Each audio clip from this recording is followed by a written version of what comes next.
Баршаларыңызға сәлем достар, сіздермен бірге қолөнер арнасы бүгін сіздерге өте ерекше бір сөмкенің тоқылу жолын көрсеткім келіп отыр. Видеоны көрмес бұрын арнама тіркеліп, лайк басып, қолдап кетіңіздер. Бізге қажет заттар 4 мм моншақтар және де 12 мм моншақ. Осы екі моншақпенен араластырып бірге жұмыс жасаймыз. Және де осындай строительный леска, мен үнемі осы лесканы қолданамын. Жұмыс жасағанға өте ыңғайлы. Және де қайшы.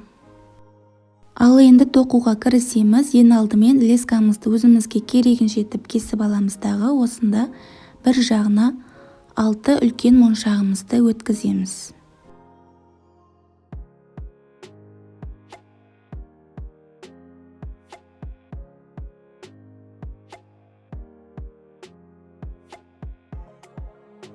Мінекей өткізіп болдық. Енді қараңыздар, лескамыздың екі басы бірдей болу шарт. Біреуі қысқа, біреуі ұзын болып қалмасын. Осыған өте қатты мән беріңіздер.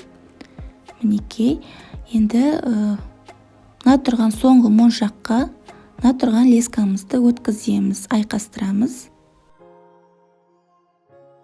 Сонда бізде осындай кольцо пайда болады. Мінекей, екі басын бірдей қылып, дәл ортасына қарай жинаймыз. Енді осы екі лескамыздан бір моншақ өткіземіз. Мінекей, екеуінен де өткіземіз бірге. Осыны енді ортасына қарай қоямыз.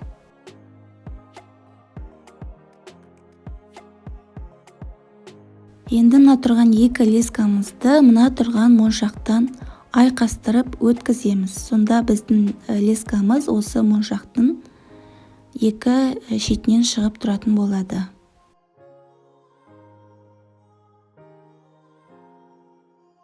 Қатты тартып жұмыс жасаңыздар.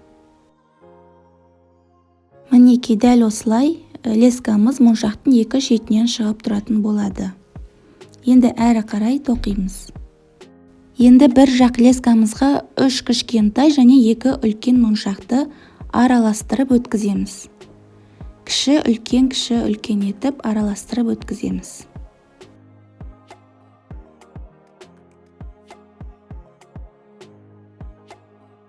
Өткізіп болдық. Енді мына тұрған кіші лескамыздан екінші жақ лескамызды өткіземіз, айқастырып.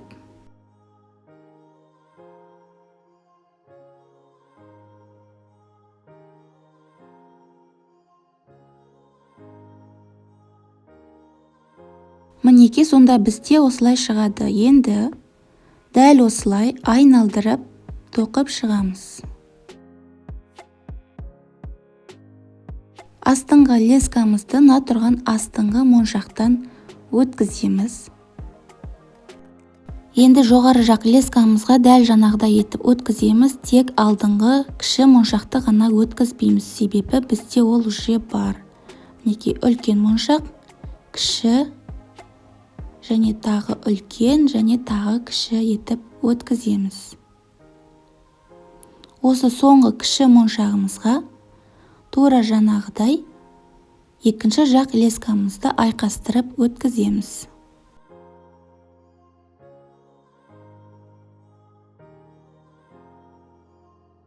Мінекей, дәл осылай айналдырып тоқып шығасыздар.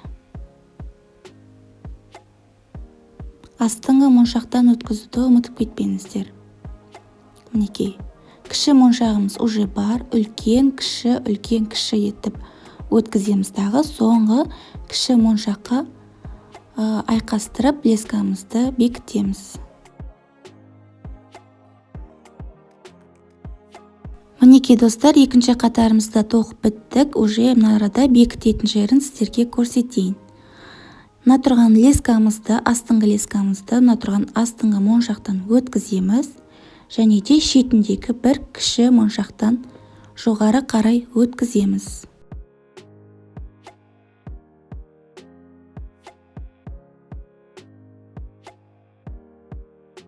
Енді осында бір үлкен және бір кіші және тағы бір үлкен моншақ өткіземіз.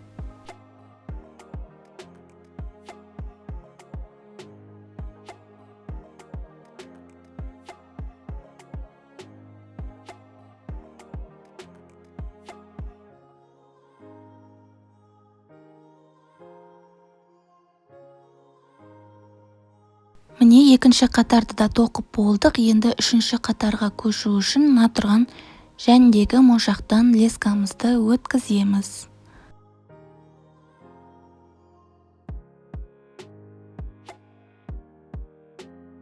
Енді үшінші қатарды тоқимыз. Ол үшін бір кіші моншақ және екі үлкен моншақ және тағы бір кіші моншақ өткіземіз.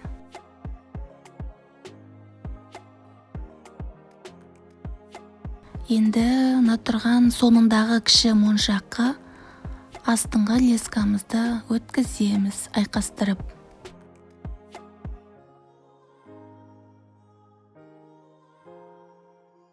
Мінекей қараңыздар, енді мына жерде біз қазір көрсетеміз сіздерге.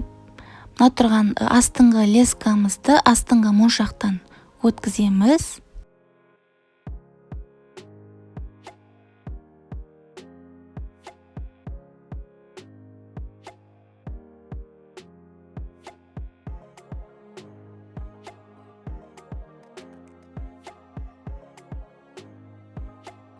Мінекей өткіздік. Енді мына тұрған жоғары жақтағы лескамызға бір үлкен моншақ және де бір кіші моншақ өткіземіз. Осы кіші моншағымызға астыңғы лескамызды өткізіп айқастырамыз.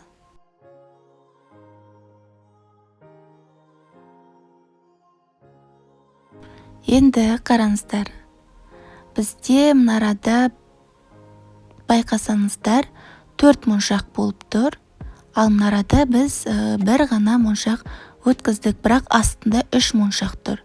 Енді мына тұрған лескамызды астыңғы 2 моншақтан өткіземіз, тағы да 4 моншақ етіп тоқимыз. Мінекей енді 2 моншақты өткіземіз және де соңына бір кіші моншақты өткіземіз. Осы кіші моншаққа астыңғы лескамызды өткізіп айқастырамыз. Мінекей бізде уже арада 2 моншақ пайда болды. Енді жанындегі кіші моншақтан өткіземіз.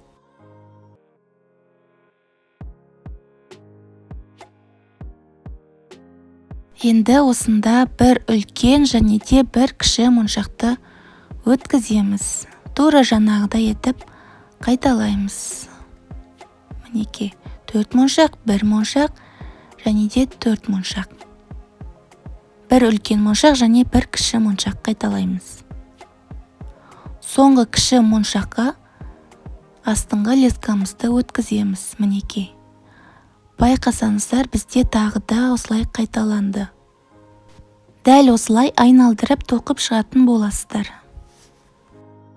Мінекей үшінші қатардың да соңына келіп қалдық. Қараңыздар, бізде арада 4 моншақ және 1 моншақ және астында 3 кіші моншақ тұр. 4 моншақ, 1 моншақ етіп айналдырып осылайнан тоқып келдік. Тағы енді соңында үшінші қатардың бекітетін жерінде бізде астында 3 моншақ тұр. Енді осыған тек қана бір үлкен моншақты ғана өткіземіз. Тағы астыңғы лескамызды өткізіп айқастырамыз. Мінекей осымен біздің үшінші қатарымызды бітті. Мінекей бұл біздің сөмкеміздің табаны, астыңғы қатары, яғни астыңғы бөлігі. Енді біз осы сөмкемізді жоғары қарай тоқитын боламыз. Ол үшін жәніндегі моншақтан өткіземіз. Мінекей 2 моншақтан өтіп тұр лескамыз. Енді осында бір кіші және 2 үлкен және де тағы бір кіші моншақ етіп өткізіп шығамыз. Мінекей соңғы кіші моншақ.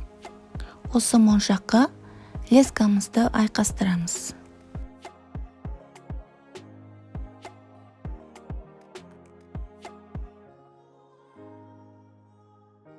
Мінекей айқастырдық. Енді астыңғы лескамызды астыңғы 2 моншақтан өткіземіз бірден. Мінекей мына тұрған астыңғы 2 моншақтан лескамызды өткіземіз.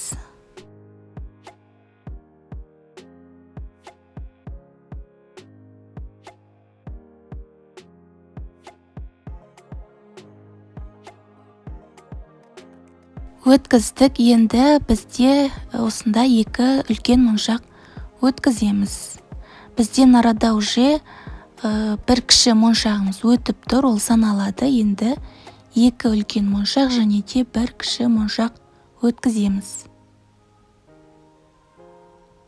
Мінекей, кіші моншағымызға лескамызды айқастырамыз.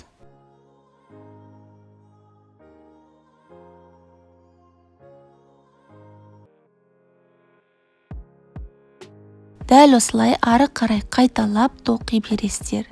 Астыңғы екі моншақтан өткіземіз.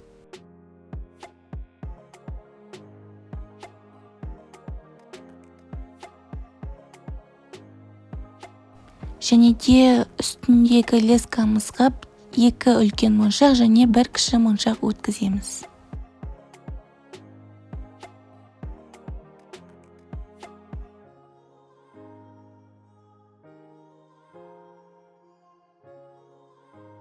Осы кіші моншағымызға лескамызды айқастырамыз.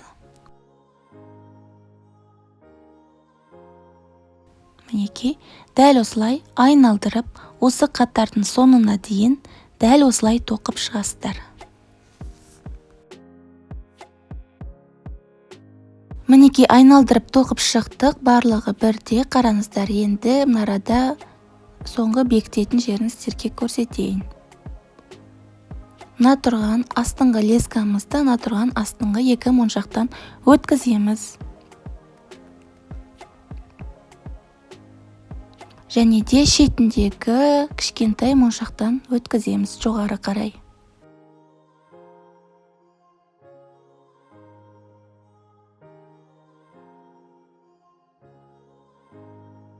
Мінекей, енді осында екі үлкен моншақты өткіземіз.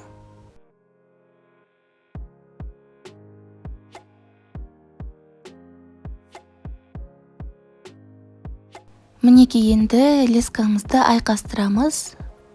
Қараңыздар, бұл қатарды да тоқып болдық. Енді келесі қатарға көшу үшін мына тұрған жанындегі моншақтан лескамызды өткіземіз. Сонда біздің лескамыз екі жақтан осылай шығып тұрады. Мінекей. Енді осында тура жаңағы қатардағыдай етіп, бір кіші моншақ, екі үлкен моншақ және бір кіші моншақ етіп тоқып шығатын боламыз. Тура жаңағы қатарды тағы осылайдан қайталаймыз. Мінекей, соңғы кіші моншаққа лескамызды айқастырамыз. Мінекей, қараңыздар, енді мына тұрған астыңғы лескамызды мына тұрған астыңғы екі моншақтан өткіземіз. Мінекей, бізде уже кішкентай моншағымыз бар. Енді осында екі үлкен және бір кіші моншақ өткіземіз. Дәл осылай айналдырып жоғары қарай 8 қатар тоқып шығамыз. Мінекей, тоқып болдық. 1, 2, 3, 4, 5, 6, 7, 8. 8 қатар тоқыдық. Мына астыңғысы ол 9-шы болып саналады. Мінекей, іші осылай көрінеді. Енді біз бұған ручкасын жасайтын боламыз. Ол үшін лескамызды аламыздағы мына тұрған бір моншақтан өткіземіз. Енді осыны екі басын бірдей қылып ұстап, осыған керегінше моншақ өткіземіз.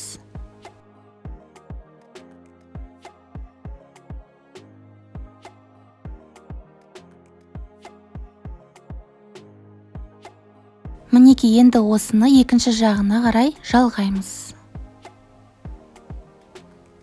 Ол үшін қараңыздар, дәл ортасын тауып аламыздағы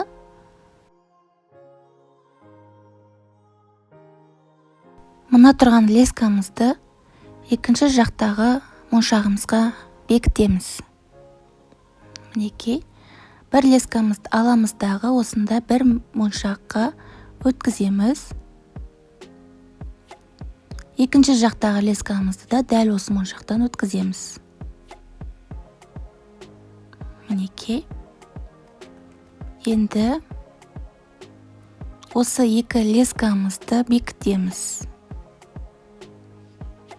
Ол үшін лескамызды аламыздағы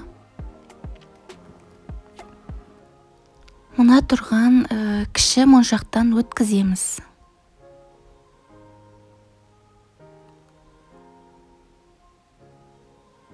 Екінші жақтағы лескамызды жанындегі үлкен моншақтан өткіземіз.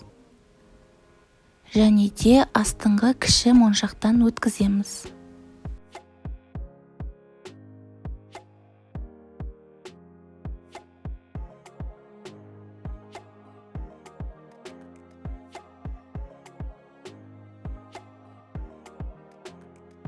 Мінекей өткіздік. Енді мына тұрған лескамызды үлкен моншақтан өткіземіз. Және де тағы бір үлкен моншақтан өткіземіз. Енді осыны бір-біріне қарай айқастырып, жаңағы шыққан лескамызды қайтадан кері қарай өткіземіз. Сонда бізде крючок пайда болады. Осы крючокты моншақтың ортасына қарай көрсетпей, ортасына қарай итереміз. Тағы да дәл осылай қайталап артық жерін кесіп тастайсыздар. Мінекей біздің сөмкеміз дайын болды. Қараңыздар, өте ерекше болып шықты. Бұл сөмкеге сіздер өздеріңіздің заттарыңызды салсаңыздар да болады, немесе бұны сіздер органайзер ретінде қолдансаңыздар да болады. Осыған әртүрлі кисточкаларыңызды немесе қалам заттарыңызды салып қойсаңыздар да өте әдемі көрінеді.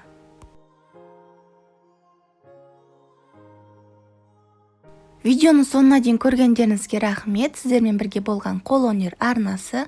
Қош сау болыңыздар.